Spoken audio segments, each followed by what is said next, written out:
Hello Tanzania, uhali gani mtazamaji wa TBC2? Karibu katika Sports Update niweze kujuza yaliyojiri katika viwanja mbalimbali. Hizi ni dakika 5 za kimichezo ambapo tunakupitisha katika matukio mbalimbali ya kimichezo ambayo yamejiri kwa siku husika. Nikukumbusha tu Oktoba 29 tiki ya kwanza, hakikisha wewe kama kijana unafika katika kituo cha kupiga kura, unamchagua rais, unatiki kwa mbunge pamoja na diwani na utakuwa umetisha kinoma noma. Jina langu ni Ishaka Nyamihasi. Karibu nikupitisha katika dakika 5 za kimichezo na tunaanzia hapa nyumbani Tanzania ambapo tutaangazia virabu wakilishi katika mashindano ya ligi ya mabingwa barani Afrika pamoja na kombe la shirikisho ambapo weekend hii ilikuwa ina mambo mengi kweli kweli, na klabu ya soka ya Simba ikaweza kutakata na ushindi wa mabao 3-0 dhidi ya Nsingizini Hotspurs ya Eswatini, na Unstoppable Kibu Dennis Prosper akaweza kutupia kambani mabao mawili. Lakini klabu ya Azam FC wao waliweza kutakata kwa ushindi wa mabao 2-0 dhidi ya KMKM ya pale visiwani Zanzibar na kujihakikishia nafasi nzuri ya kutinga katika hatua ya makundi ya kombe la shirikisho barani Afrika.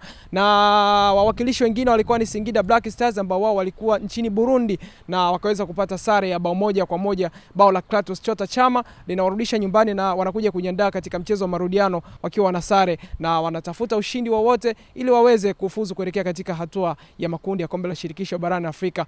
Dar es Salaam Young Africans wao bana liliwakuta jambo wakiwa nchini Malawi, wakaweza kutandikwa bao 1-0 na bao hilo ikawa ndo mwisho wa kibarua cha kocha Romain Folz ambaye baada ya matokeo hayo ya kupoteza kwa bao 1-0 na kujitengenezea nafasi ngumu ya kufuzu kuelekea katika hatua ya makundi ya kombe la klabu bingwa barani Afrika, kocha Romain Folz akaweza kusitishwa kazi. Na taarifa Dar es Salaam Young Africans inasema kwamba kocha msaidizi Mabedi ndo ambaye hivi sasa anashikilia kikosi hiko kama kaimu kocha mkuu, wakati mchakato wa kumtafuta kocha mwingine unaendelea. Na mpaka hivi sasa tunavyozungumza klabu Dar es Salaam Young Africans bado wapo nchini Malawi wakiendelea na mazoezi ya kujiweka sawa, na watarejea Tanzania jioni ya leo, huku kesho Jumanne wakiingia kambini kujiandaa na mchezo wa marudiano ambao utachezwa Oktoba 25 siku ya Jumamosi. Kwingineko ni kwamba mashindano ya mpira wa kikapu ya Road to BAL Basketball African League yameendelea, na hapa Tanzania ni kwamba mwakilishi pekee ni timu ya Dar City ambao wao walikuwa na michezo miwili weekend hii na wakaweza kupata ushindi katika michezo yote. Mchezo wa kwanza wakipata ushindi wa pointi 102-50 na mechi ya pili wakapata ushindi wa pointi 83-70 na kujihakikisha nafasi ya kuingia katika hatua ya 16 bora ama Elite 16 ambayo itakuwa inafanyika katikati ya mwezi wa 11. Dar City wao wamekuwa wakifanya vizuri katika mashindano mbalimbali huku wakiwa katika nafasi nzuri ya kuweza kushiriki michuano hii ya basketball barani Afrika.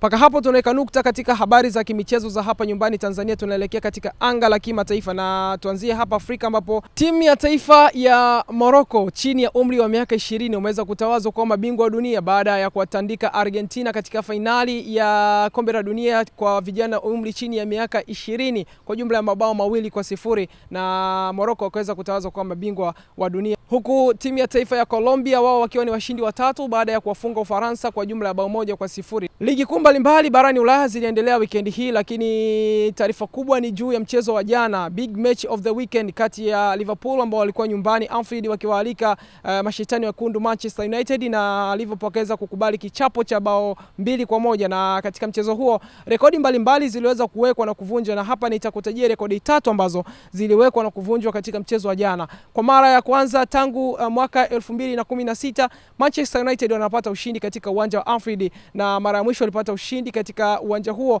mwezi Januari mwaka 2016, na siku ya jana baada ya miaka 9 wanaweza kupata ushindi, na miaka ya hapa katikati walikuwa wakipata sare ama kupata vipigo katika uwanja wa Anfield nyumbani kwa Liverpool. Lakini mwalimu Ruben Amorim kwa mara ya kwanza anapata ushindi mara 2 mfululizo tangu awe kocha wa Manchester United, huku kocha Arne Slot katika historia yake ya ukocha tangu aanze kuwa mkufunzi wa mpira kwa mara ya kwanza anapoteza michezo 4 mfululizo akiwa kocha wa Liverpool. Lakini katika historia yake ya ukocha hajawahi kupoteza michezo 4 mfululizo, kwa mara ya kwanza anapoteza michezo 4 mfululizo akiwa na kikosi cha majogoo wa jiji Liverpool. Paka hapo hatuna la ziada, tunaweka nukta katika Sport Update. Endelea kulambaza katika mitandao ya kijamii TBC2 online iweze kupata habari kemkem ambazo zinaweza kujiri kutokea hapa Ujanjani HQ. Mpaka wakati mwingine, bye bye.